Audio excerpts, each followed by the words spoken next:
Salve a tutti, ho il libro di Giuseppe Denaro, Cianciane, e proprio da questo libro leggo la poesia Cianciane che gli ha valso nel 1966 il primo premio trofeo Luigi Capuana a Mineo.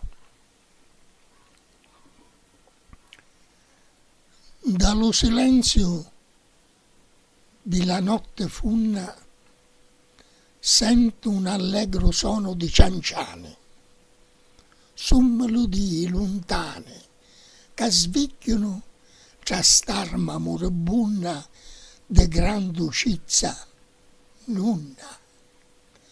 Passa un carretto antico, un carretto d'un'epoca passata, e c'è l'umulo con la sonagliera che testianno va per la montata di la spussata e misera cessera. Ci abbandonò le sretene all'armalo, lo carrettere insonnacchiato e stracco, ittato come un sacco, sonna della sua casa le restori, e la lanterna sotto lo carretto ci sbattulia come lo so cuore.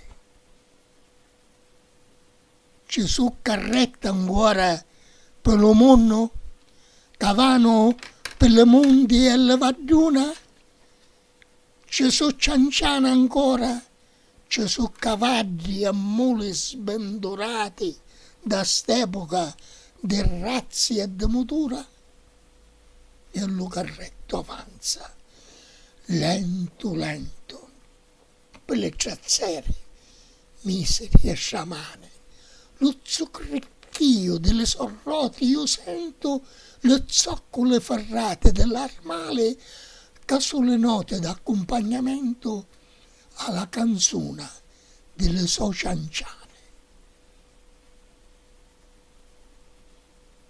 Puro sto cuore mio è una cianciana, che cianciania, ora lento, ora forte, e giunto allo pennino affaticato, ciancianiano va incontro alla morte.